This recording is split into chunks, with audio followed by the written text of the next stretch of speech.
Welcome back to The Grind for a quick video on how to most efficiently get your account to level 40. Now, you may just want to level up quickly for whatever reason if you are just starting this new account, and otherwise you might have wanted to make a new account for the gifting event, and then they release these new requirements, and I don't actually have that message in here somewhere, unfortunately, but the new requirements for the gifting event, well, first of all, if you haven't made an account yet, you cannot do it for this year's gifting event because you have to have an account that was created before November 20th. So if you do have an account that was created before 20th, then you can still get your account to the requirements for the gifting event this year, or you could just work on one and slowly progress it so that it can then be used for next year's gifting event. The requirements also include you have to be level 40 and you have to be done with Act 4.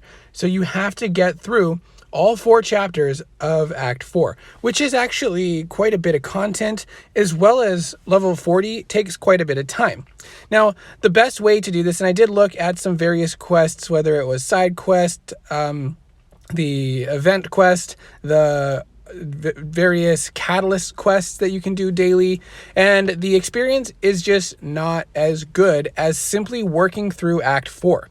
Now, if you had progressed a lot during the first week when you have Summoner Sigil, you also get a lot of bonus experience from having the sigil active. So the more progress that you made during that time, the better and the easier it will be for you to hit level 40. Other options are that you can purchase these experience boosts, or but I don't really want to spend units on experience boosts unless it comes down to the wire and I really need to get a couple extra levels, then potentially I would do that. But other options are, if you're getting these solo crystals, you can try for some experience boosts from them. I believe these ones do have some experience boosts in them.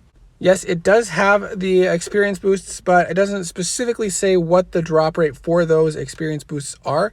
But let's just go open a few of these and see if we land any experience boosts, because that would actually be really helpful for me moving forward. Wow, hey, that was actually really good. I have 3 of them now, and otherwise I would have had to spend 100 units on each of them. Now we have 4. So that's actually pretty good drop rates, and 5. Perfect. So that's great. So try to get some of these solo crystals, open them up, and get these experience boosts. And then what you want to do at that point is try to maximize the benefit of those by waiting till your energy is full, maybe even timing it for when you're going to level up.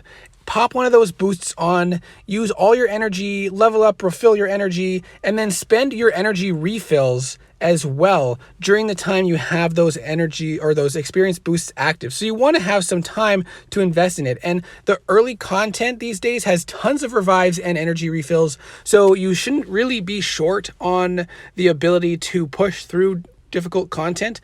The challenge is the champions that you have at your disposal might not be ideal. So my best champion is Red Goblin, and he's actually a pretty solid option. 1 special 2 really handles most content so far.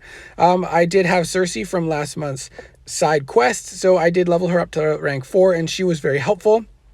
But as far as 3 stars go, they're not super quick to get through Act 4 content, especially as you progress further, but you're also limited in how many 4 stars you can get. So if you get really unlucky with your first couple 4 stars, you might not want to continue on that account. But as I said, this account must have been created before November 20th, so it's not really something that you can work on deciding now if you want to start a different account. But this would be helpful moving forward for next year's gifting event. Another thing to consider is I have not unlocked Dexterity, which does make some things more challenging, but I'm okay with that because of how easy it is to get health potions and revives in this lower content in the lower stage, and you don't really need it all that often. And the experience you get from these fights is over 1,000, and then from the bosses now it's close to 2,500 to 3,000 experience. And one of my teammates had actually created an alt account and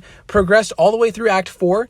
I think they did use some experience boosts along the way, and they had to just run a few extra quests. I think maybe they said 6 extra quests or paths to then hit level 40. So if you meet the requirement of completing Act 4, you will be very close to the level requirement as well. And I do think that just pushing through the act content is the best way, because you have to get through Act 4 anyways, and in doing so you will hit that or get close to that level cap of 40, or level requirement of 40. And as I mentioned, those solo crystals are going to be actually very beneficial, because those will give you the experience boosts that will make getting to level 40 much easier. And now I have 5 at my disposal, which is 5 hours worth of questing with that boost active. So I'm probably going to wait until I have an hour of time that I can focus on spending some energy refills and make the most use of that as possible. And if you can't get your account to level 40 or through Act 4 for this gifting event, you can just use it as an Autofight account for the next gifting event. And while you're waiting to get to level 40, or while you're waiting to get higher level champions, you can go into the side event quest and go to the easiest difficulty, and you can auto fight through for units through this normal difficulty. And you can do the same for the classic back issues, the classic variants that will also be helpful for giving you units and some other resources to unlock more masteries and hopefully get some better champions that will then help you meet the requirements for gifting event the following year. And I have an alt account that I've just been auto fighting since the last gifting event. For 1 year, I ended up getting 10,000 units. So that's really not that bad, just for setting down a separate device while I play this game. And once or twice a day, just spending energy to auto fight through content. And I was able to get about, or just over 10,000 units in the past year doing that. So it's not the most efficient, but again, it's passive. I don't have to play, I don't have to focus, just hit the auto fight button and let it roll. So I do hope that this video is helpful. Let me know your thoughts, and I hope to see you in the next video.